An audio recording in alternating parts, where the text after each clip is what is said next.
Пайғамбарымыз екінші рет Шам жолында. Меккенің күнкөріс көзі сауда болатын. Әбу Тәліпте өзге жерлестері сияқты ірі саудамен айналысуға шамасы келмегенмен, ұсақ-түйек сатып жан сақтайтын. Бірақ жоқшылық, құрғақшылық, ішкі тайталастардың салдары оны қаржылық жағынан тұралатты. Сауда керуеніне қосылуға да мүмкіндігі шектеулі еді. Қайткен күнде де бір амалын табу үшін Әбу Тәліп көп ойланды. Құрайыштардың арасында өте дәулетті Хадиша есімді жесір әйел бар еді. Ол мал-мүлкін теңдеп түйіп, адам жалдап жыл сайынғы саудагерлерге қосып жіберетін. Биыл да сол керуенге қосылуға дайындалып жатқан.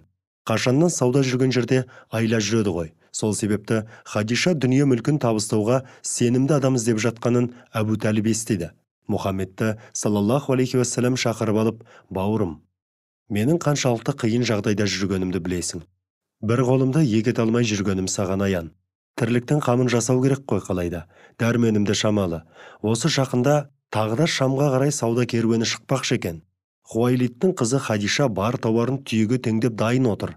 Тек сол затты тапсыратын сенімді кісі таба алмай тұрған көрінеді.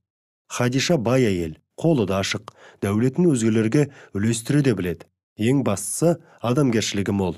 Затын апарып сату үшін сен сияқты сөзіне берік, ісіне адал адам керек екен оған. Сен барып, жағдайды түсіндірсең қайтеді.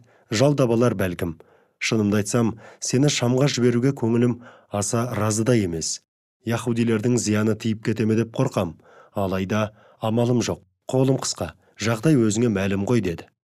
Әзіреті Мұхаммед саллаллаху алейхи уассалам көкесінің көңілін көтеріп, сіз қалай десеңіз, солай болуға тиіс деп қойды.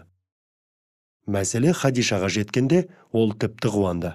Сенімді, шыншыл Мұхаммедті саллаллаху алейхи уассалам шақырып алып, сізді Шамға жолдайтын дүние мүлкіме жауапты етіп аламын. Көктен іздегенім жерден табылды. Маған да өзіңіз сияқты турашыл адам керек еді. Адалдығыңызға қанықпыз ғой. Ақыны да бұған дейінгілерге бергендерімнен бірнеше есе артық төлеймін деді. Пайғамбарымыз Хадишамен арадағы әңгімені Әбу Тәліпке жеткізді. Бұл Тәңіріңнің саған берген үлкен несібесі деп қуанды Әбу Тәліп. Сосын алдымен жалақы мәселесін нақты шешіп алуды ұсынды, бірақ Әзіреті Мұхаммед саллаллаху алейхи уассалам бұған наразы болды. Әбу Тәліп Хадишаға барып, сен пәленшеге қызмет үшін 2 түйе беріпсің. Біз Мұхаммедтің еңбегіне 4 түйе талап етеміз деді. Хадиша сенімді көңілінен шығатын адам тапқанына қатты қуанып, «Ей Әбу Тәліп, олай болса мүлдем жарасы жеңіл екен. Одан көп сұрасаң да ойланбастан берер едім» деді. Әбу Тәліп риза көңілмен үйіне қайтты. Әзірет Хадиша күңі Майсараны Әзіреті Мұхаммедке көмекші етіп қосып, жолға шығарда оған, «Осы кісі не айтса да бұлжытпай орындайтын бол. Жолай көрген білгендеріңді айта келерсің» деп бұйырды. Керуен жолға шыққалы тұр. Әбу Тәліп пен басқа да жанашырлары Мұхаммедті саллаллаху алейхи уассалам шығарып салып, үлкендердің оған көз қырын салуды өтінді. Сауда керуені 3 ай жол жүріп Шамға табан тіреді. Саудагерлер Бусра жәрмеңкесінен тиісті орындарын алып, әкелген тауарларын жаймаға шығара бастады. Әзіреті Мұхаммед оған Аллахтың игілігімен сәлемі болсын, сол жердегі шіркеуге жақын зәйтүн ағашының көлеңкесіне түскен. Мұхаммедті саллаллаху алейхи уассалам бала кезінде көрген Манах Бахира бұл кезде о дүниелік болып, орнын Настура есімді Манахқа табыстаған.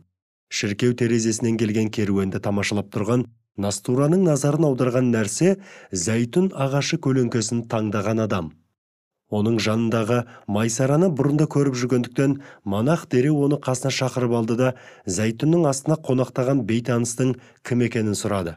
Майсара ол Құрайш руынан, өзі меккелік деп жауап берді. Настура сәл үнсіздіктен соң сөзін жалғады.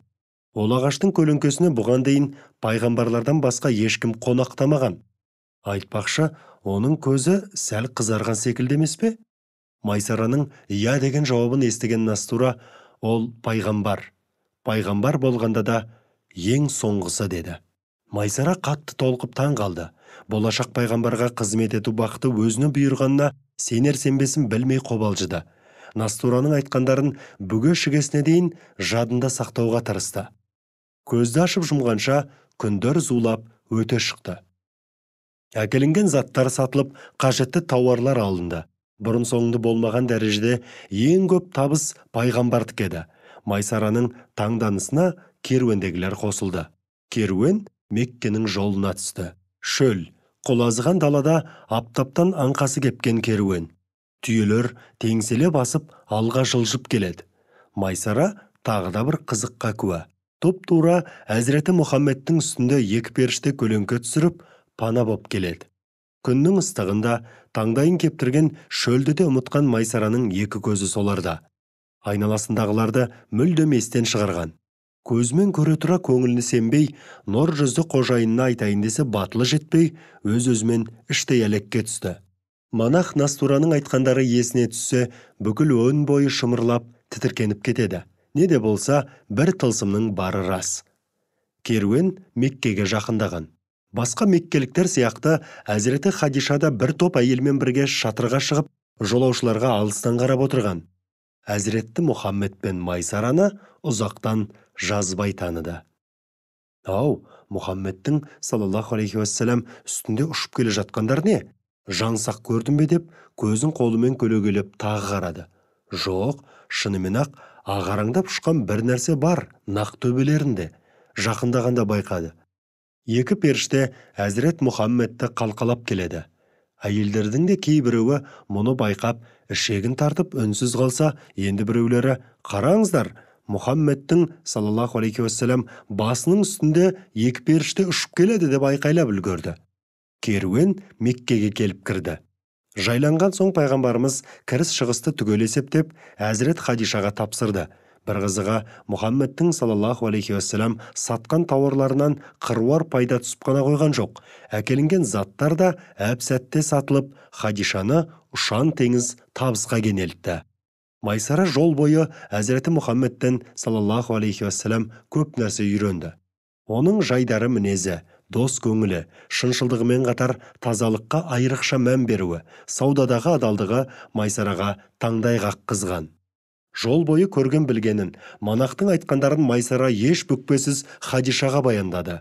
Әзірет Хадишаны бұрында талай сырттан таңдандырып жүрген 25-тегі жігіт көз көріп, құлақ естімеген тылсыммен баурай түсті. Әзірет Хадиша көрген білгенін, Майсарадан естігендерін немере ағасы Уарақа ибн Науфалға әңгімелеуді жөн көрді. Уарақа білімді, салиқалы, ақты ақ деп бағалайтын христиан. Пұтқа табынушылықты жақтамайтын. Не нәрсені де ақылға салып таразылайтын ол, Хазіреті Хадишаның айтқандарына ден қойып тыңдаған соң, егер осы баяндағаның рас болса, Мұхаммедтің саллаллаху алейхи уассалам осы үмбеттің пайғамбары екендігіне шүбәм жоқ. Мен осы үмбеттен пайғамбар шығатынын оқып білгенмін. Күтіп те жүредім. Сол сәт таяған сияқты деді. Әзірет Хадиша көңілін бірлеп үйіне қайтты.